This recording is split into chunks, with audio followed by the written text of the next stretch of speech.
नमस्कार दोस्तों, स्वागत है एक बार फिर से आपका नॉन एकेडमिक्स में। हम पढ़े थे नागरिक शास्त्र और नागरिक शास्त्र का ये हमारा है दूसरा पार्ट। पहले पार्ट में मैंने 1 से 4 तक चैप्टर करवा दिया और दूसरा पार्ट जो हमारा है 5 से लेकर के 8 तक हो जाएगा और इस तरह से हमारा नागरिक शास्त्र भी खत्म हो जाएगा। तो चलिए आज का स्टार्ट करते हैं लेक्चर। तो आज का हमारा 5वां अध्याय है जनसंघर्ष और आंदोलन। जैसा कि पहले से आपको पता है कि एमसीक्यू आपको खुद से करना है, ठीक है। हम लोग देखते हैं तिलकोत्तरीय प्रश्न उत्तर में। तो पहला प्रश्न है आपके सामने कि आंदोलन क्या होता है, उसकी परिभाषा दें। तो परिभाषा बता दीजिएगा, ठीक है। फिर नेपाल और बोलिविया की इसमें कहानी थी, तो इसमें दो समान बातें क्या थी ये भी देख लीजिएगा। फिर वामसेप का फुल फॉर्म पूछ सकता है, तो वामसेप का फुल फॉर्म क्या होता है वो लिख लीजिएगा। इसके अलावा ये पूछ सकता है कि बोलिविया में जल युद्ध होने का क्या कारण था, इसका परिणाम क्या निकला। फिर नेपाल की किस जन आंदोलन को नए लोकतंत्र का दूसरा आंदोलन कहा जाता है, ठीक है। ये सब छोटा छोटा पार्टी देख लीजिएगा। अल 7 पार्टी अलायंस क्या था, फिर नर्मदा बचाओ आंदोलन क्या था, ये सब छोटा छोटा क्वेश्चन है, ठीक है। फेडकोर क्या है। फिर लघु उत्तरीय प्रश्न उत्तर में देखते हैं तो सूचना का अधिकार से आप क्या समझते हैं, इंपॉर्टेंट क्वेश्चन है, ठीक है। याद रखिएगा इसको कि सूचना का अधिकार क्या होता है। तो भ्रष्टाचार पर लगाम लगाने के लिए और सहकारी प्रक्रिया में पारदर्शिता लाने के लिए भारतीय संसद ने 2005 में सूचना का अधिकार कानून बनाया था। सूचना का अधिकार का तात्पर्य है कि सूचना पाने का अधिकार, यानी कि सभी नागरिकों को, देश के सभी नागरिकों को क्या है, सूचना पाने का अधिकार है। किसके बारे में? तो जो भी कार्य चल रहा है, जो भी शासन प्रणाली सार्वजनिक क्षेत्र में काम कर रहा है उनके लिए, ठीक है। तो भारत का नागरिक सरकार के किसी भी विभाग के दस्तावेज और अभिलेखों की जानकारी हासिल इसके द्वारा कर सकता है, सूचना के अधिकार के द्वारा। इसको इंग्लिश में क्या बोलते हैं, इसको राइट टू इन्फॉर्मेशन, RTI कहते हैं, ठीक है। चलिए अगला प्रश्न क्या है कि दबाव समूह और राजनीतिक दलों में आपसी संबंधों का स्वरूप कैसा होता है। इंपॉर्टेंट क्वेश्चन ये भी, ठीक है। तो दबाव समूह और राजनीतिक दलों का उद्देश्य क्या होता है, अलग अलग होता है। एक तो सिंपल दबाव समूह क्या है कि इनका कोई विशेष उद्देश्य नहीं होता, ठीक है। ना ही वे देश की सत्ता पर अधिकार जमाना चाहते हैं, परंतु राजनीतिक दलों के साथ ऐसा नहीं है। उनका मुख्य उद्देश्य क्या होता है, सत्ता पर अधिकार जमाना। प्रायः यह देखा जाता है कि दबाव समूह और राजनीतिक दलों में आपसी संबंध नए रूप धारण कर सकते हैं, जैसे कि कई बार बड़े बड़े आंदोलन राजनीतिक आंदोलन का रूप धारण कर लेते हैं। कई बार दबाव समूह राजनीतिक दलों द्वारा ही बनाए जाते हैं, जिसकी बागडोर राजनीतिक दलों के हाथों में होती है। तो कभी कभी राजनीतिक दलों का दबाव समूह के माध्यम से भी नेता मिल जाता है। तो ये बोल रहा है कि किस तरह से कभी कभी दबाव समूह राजनीतिक स्वरूप ग्रहण कर लेता है, यानी राजनीतिक दल भी बन सकता है, ठीक है। और कुछ विषय में आंदोलन समूह द्वारा कुछ नए मुद्दे उठाए जाते हैं और उन मुद्दों पर राजनीतिक गतिविधियां बननी शुरू हो जाती हैं। तो कुछ ऐसे भी मुद्दे बाद में आंदोलन में उठाए जा सकते हैं, जिसके बाद में क्या हो सकती है, उस पर राजनीतिक गतिविधियां स्टार्ट हो सकती हैं। अर्थात दबाव समूह द्वारा उठाया गया मुद्दा राजनीति भी बन जाता है। तो ये बोल रहा है कि किस तरह से ये आपसी कनेक्टेड है, दबाव समूह और राजनीतिक दल आपस में किस तरह से कनेक्टेड है, ये बता रहा है इसमें, ठीक है। ज़्यादा हार्ड नहीं है, पढ़िएगा तो समझ में आ जाएगा एक बार फिर से। फिर है कि दबाव समूह और राजनीतिक आंदोलन, मतलब जो आंदोलन है राजनीति पर किस प्रकार प्रभाव डालते हैं, ठीक है। इंपॉर्टेंट क्वेश्चन एक तरह से है कि दबाव समूह और आंदोलन जो भी होता है ये राजनीति पर किस प्रकार प्रभाव डालता है। तो पहला क्या है कि जनता के मसले को उठा के दबाव समूह या आंदोलन ये किस चीज़ को लक्ष्य मानता है, तो जनता के जो मसले समस्याएं हैं उसको मतलब उसको लोगों के सामने रख कर, ठीक है। तो दबाव समूह और आंदोलन अपने लक्ष्य और गतिविधियों के लिए जनता का समर्थन और सहानुभूति हासिल करने की कोशिश करती है। इसके लिए सूचना अभियान चलाती है, बैठक आयोजित करती है, अर्जी दायर करती है, ये सब तरीका यूज करती है। ऐसे अधिकतर समूह मीडिया को प्रभावित करने की कोशिश करते हैं ताकि उनके मसलों पर मीडिया का ज़्यादा ध्यान दे। फिर सहकारी कामकाज को भाग लेती है, उसमें भाग लेकर के, ठीक है। जैसे कि ऐसे समूह अक्सर क्या करते हैं, हड़ताल, सहकारी कामकाज में बाधा पहुंचाने जैसी उपायों का सहारा लेती है। मजदूर संगठन, कर्मचारी संघ और अधिकतर आंदोलनकारी अक्सर यही युक्ति अपनाती है, ठीक है। युक्ति होगा, वियुक्ति नहीं होगा, ठीक है। सरकार उनकी मांगों की तरफ ध्यान देने के लिए ताकि बाध्य हो जाए।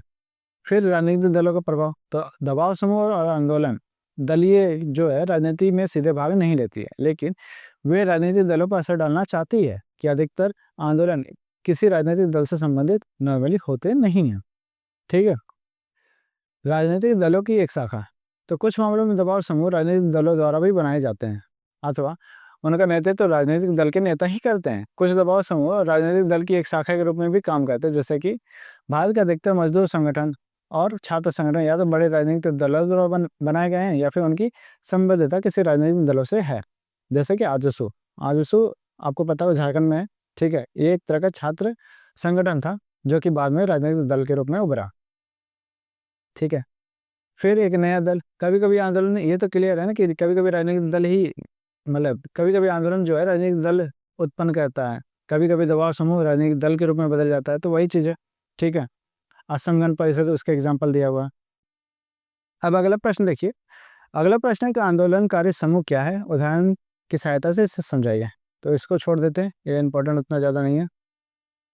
अगला प्रश्न है कि दबाव समूह, हित समूह और आंदोलनों के नकारात्मक और सकारात्मक प्रभाव होते हैं, इसकी व्याख्या करना है। तो यहाँ पे बताना है, तो ये इंपॉर्टेंट क्वेश्चन है एक, ठीक है, तीसरा नंबर। तो इसमें नकारात्मक प्रभाव क्या है, इसको पढ़ लीजिएगा, ठीक है, और सकारात्मक प्रभाव क्या है ये भी पढ़ लीजिएगा। तो 5-5 पॉइंट दिया हुआ है, तो कम से कम 4 पॉइंट तो याद रखना पड़ेगा आपको, ठीक है। मतलब इसमें 4 पॉइंट है तो 4 पॉइंट याद करना होगा, सकारात्मक में और भी होगा, तो खोज के आप बुक से भी लिख सकते हैं। 3-4 कम से कम 4 पॉइंट इसमें भी चाहिए होगा, सकारात्मक में भी, ठीक है। तो देख लीजिएगा और खुद से लिख लीजिएगा। फिर ये जो है सबसे इंपॉर्टेंट क्वेश्चन इस चैप्टर का कि दबाव समूह और राजनीतिक दलों में मुख्य अंतर क्या है, सबसे ज़्यादा इंपॉर्टेंट, ठीक है। तो इसको तो याद ही रखिएगा किसी भी तरह से। तो यहाँ पे 6 पॉइंट दिए हुआ है, तो आसान है कि राजनीतिक दल, दबाव समूह जो है उसका उद्देश्य क्या होता है, राजनीतिक दल को प्रभावित करना होता है, जबकि राजनीतिक दल का एकमात्र उद्देश्य क्या होता है, सत्ता प्राप्ति। दबाव समूह प्रेस, मीडिया, ये सब समाचार पत्र में आते हैं, ठीक है, दबाव समूह के अंतर्गत।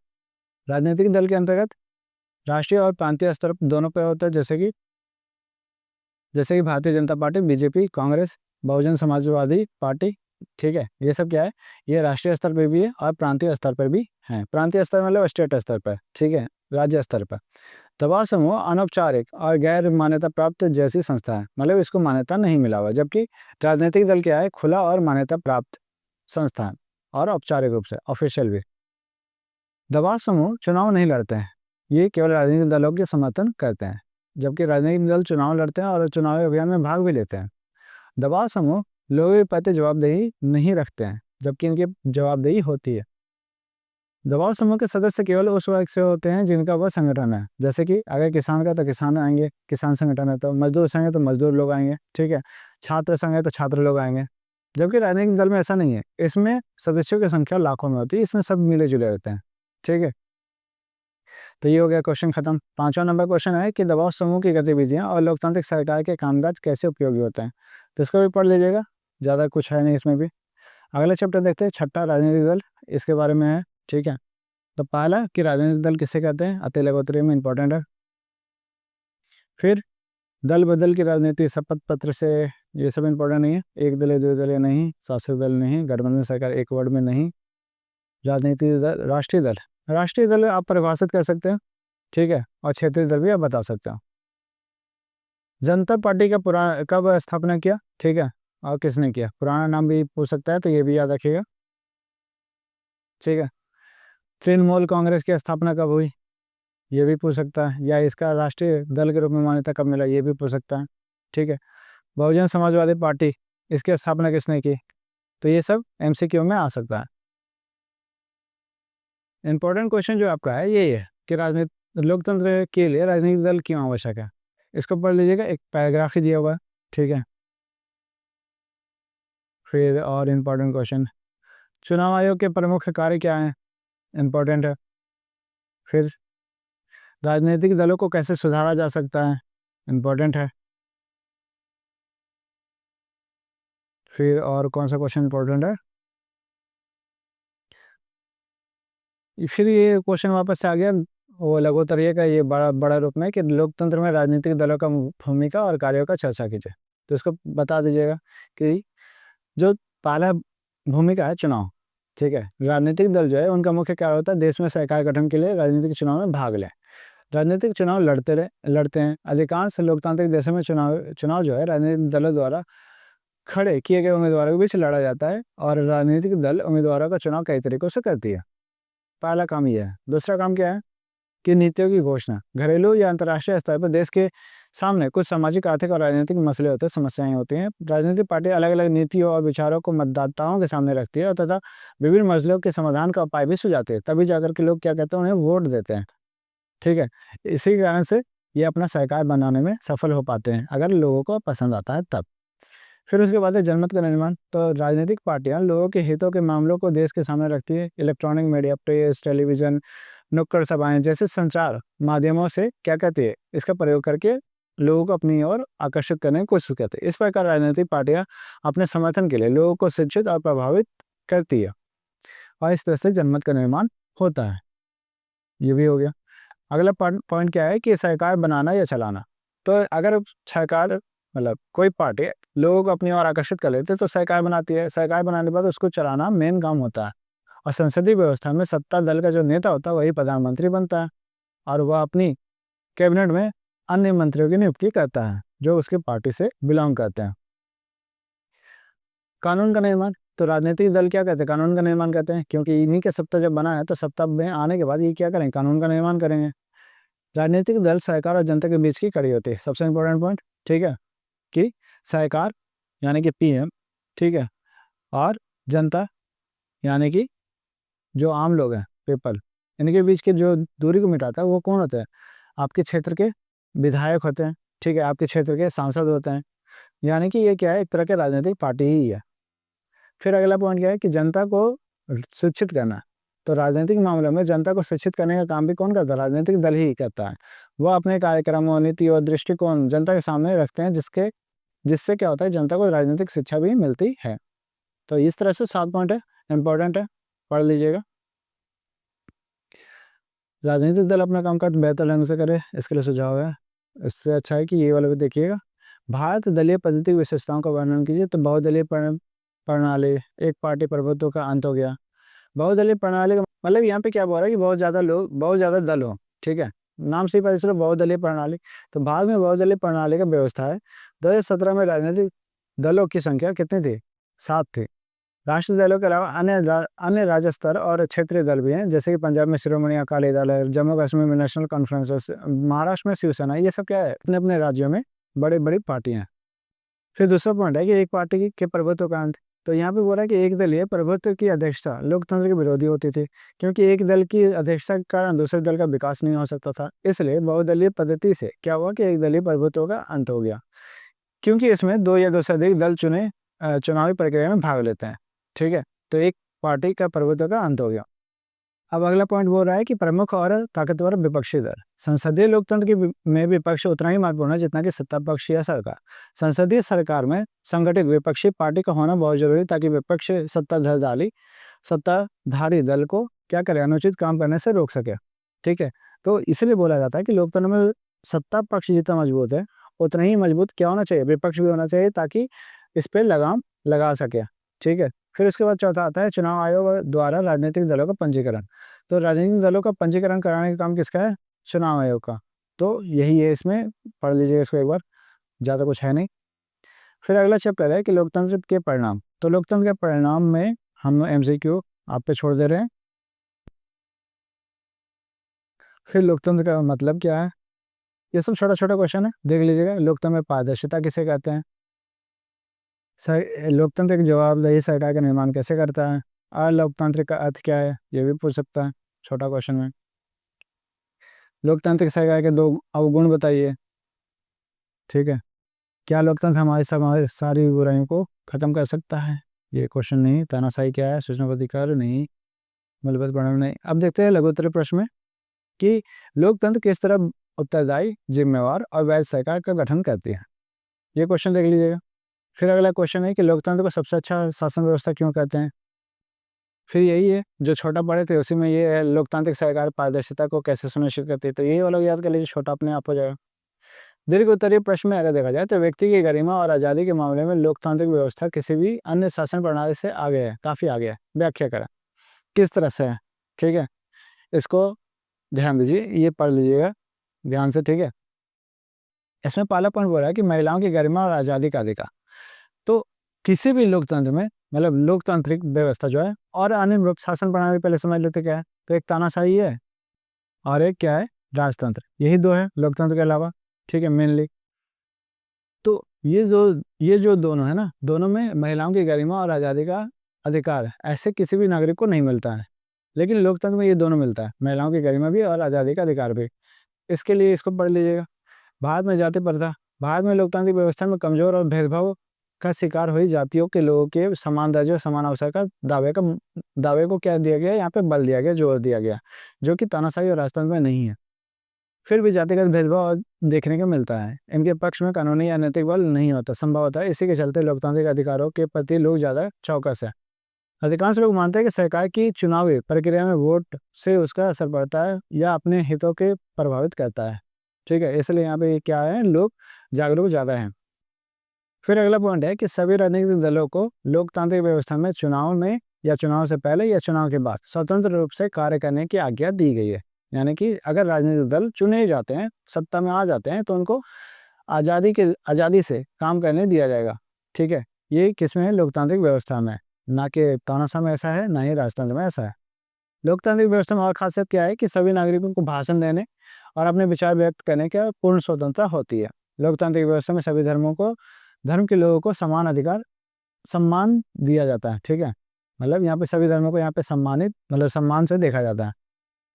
तो ये है लोकतंत्र की 5 खास बातें।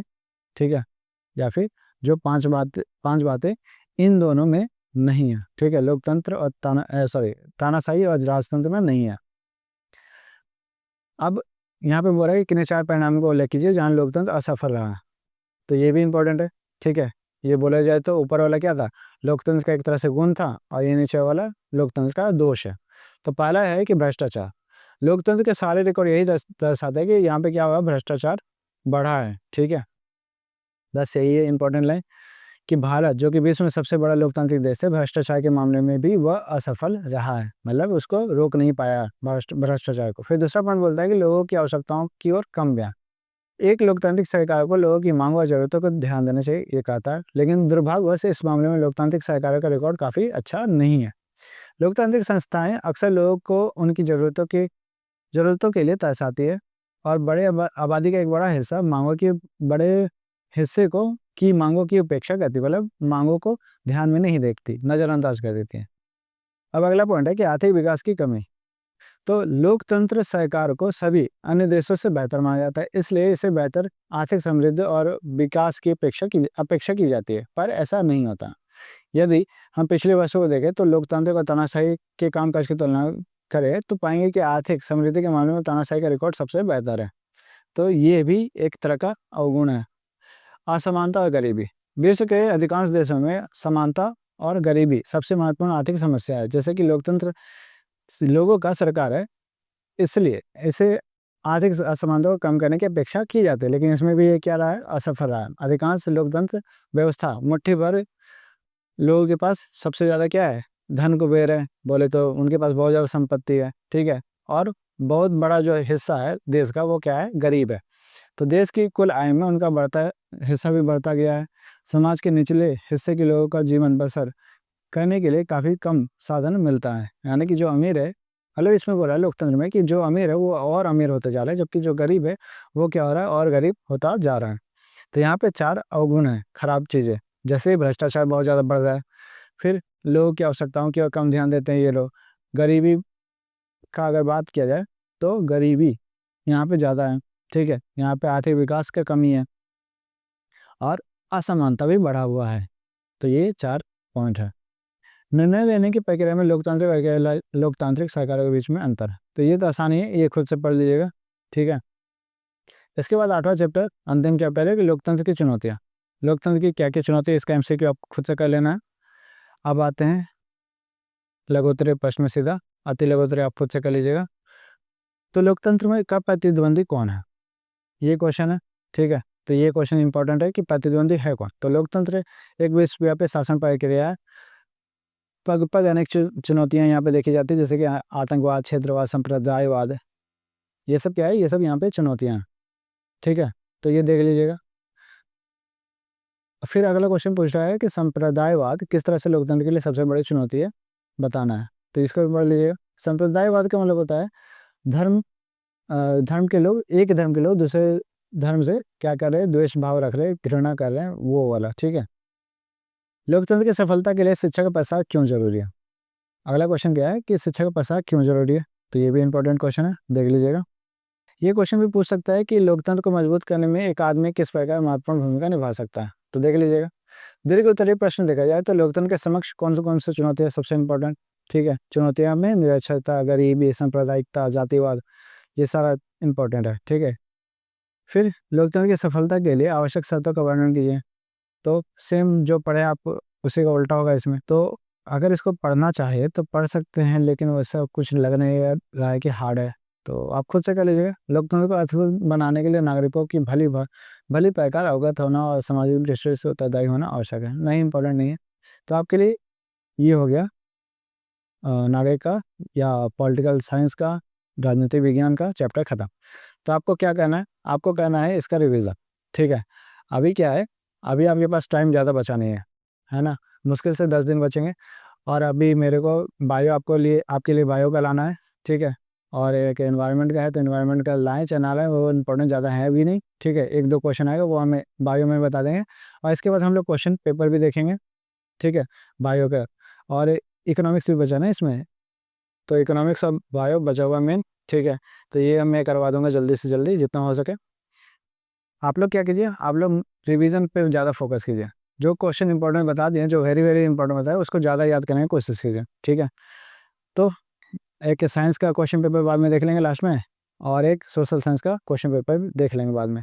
ठीक है, 2023 का। तो ठीक है, मिलते हैं अगली क्लास में, तब तक के लिए गुड बाय, टेक केयर, ध्यान रखिएगा।